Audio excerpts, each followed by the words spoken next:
My world used to be a quiet, grey sort of place.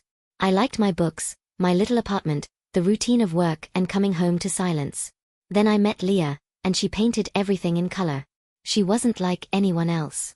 Where I was quiet, she was a burst of laughter. She'd show up at my door with coffee, just because.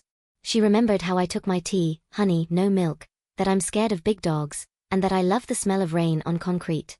Her love felt like a safety net. I had never lived with someone before, but when my lease was up, she said, "Move in with me. My home is yours." And it felt true. Her apartment stopped being hers, and became ours. She made space for my books on her shelves. My toothbrush lived next to hers. She called my side of the bed the cozy corner, and always warmed my feet with hers at night. The best part was her hoodie. This big, worn, grey zip-up. She'd worn it for years. It smelled like her laundry detergent and her perfume, something soft like vanilla and sandalwood. When she traveled for work, she'd let me keep it. "So you don't forget my smell," she'd joke. I'd sleep in it, buried in the fabric, feeling safe. It was my favorite thing in the world. The first change was small. A weekend trip to see her college friends. She was excited, buzzing. Just the girls. A total blast from the past. She packed her cute clothes, the ones she knew I loved on her. When she came back, she was different. Distant. Her phone, which used to face up on the table, now stayed face down. She'd take calls in the other room saying, "Oh, just work stuff, boring." One night, we were watching a movie and her phone lit up. A name flashed, Jenna.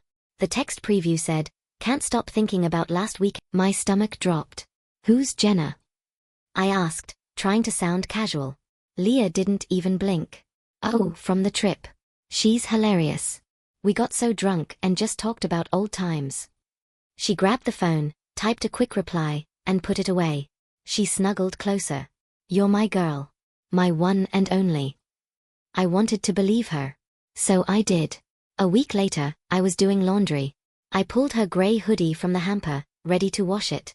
I brought it to my face, my nightly ritual, to breathe her in before tossing it in. But the smell was wrong.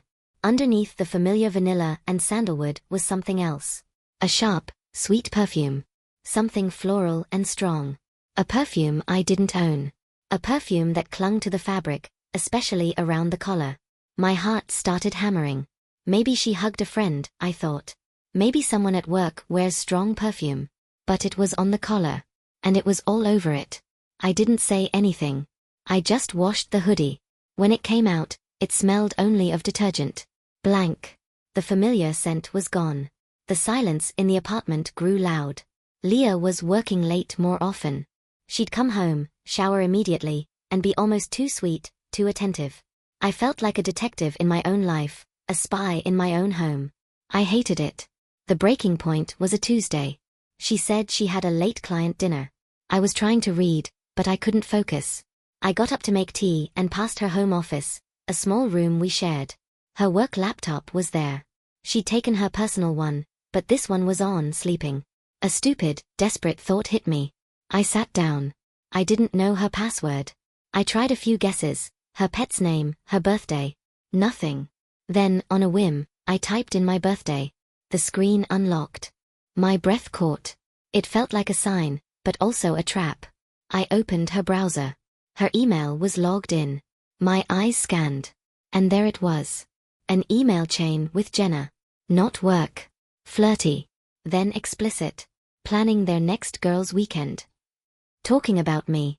One line from Leah made my vision go white. Living with her is comfortable, you know? It's easy. But what we have is real. It's passion. Comfortable. Easy. Words that felt like knives. Then, I saw the flight confirmation. For this coming Friday.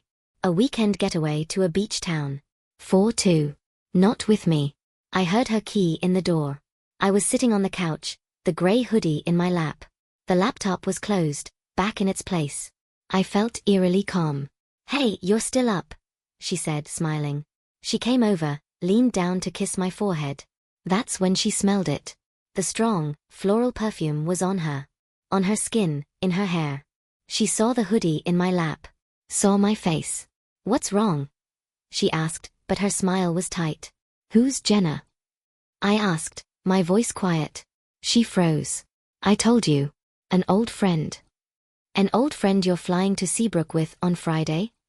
Her face fell. All the color drained. You went through my stuff? You left your world open on my birthday, I said. It sounded pathetic, even to me. She didn't deny it. She just stared. The silence was worse than shouting. So it's true, I whispered. All of it. It's not what you think, she started, her voice pleading. What we have is special, but it's different. With Jenna it's exciting. It doesn't mean I don't love you. I held up the hoodie. It smells like her perfume. She looked at the floor. I'm sorry. I didn't mean for you to find out like this. How did you mean for me to find out? I asked. When you came back from your secret weekend. When you finally decided to choose. She had no answer. I stood up. The hoodie fell to the floor between us, a sad, grey puddle. You were my soft place to fall, Leah. My safe harbor. And you made it the most dangerous place in the world. I walked to her bedroom and pulled out my suitcase. Scene 6, the aftermath. I left that night. I took my books, my clothes, my shattered heart. She cried. She begged. She said she'd end it with Jenna. She said it was a mistake. But the words from her email played on a loop in my head. Comfortable. Easy. I was just the comfortable girlfriend.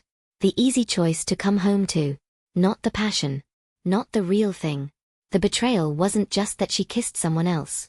It was that she let me build a home inside her, and then she set fire to the walls. She gave me her hoodie, a symbol of her safety, and let another woman's scent stain it. She used my love, my trust, as a cozy blanket while she chased a spark elsewhere. It's been months now. My new apartment is quiet again. Sometimes, the silence still feels too big. I don't have a grey hoodie anymore. But I have a lock on my door. And I have a new rule. My peace is not a placeholder. My love is not just a comfortable spot to rest until something more exciting comes along. She was the lesson I never wanted to learn. The story I wish I couldn't tell. I was her safe bet, but she was my earthquake.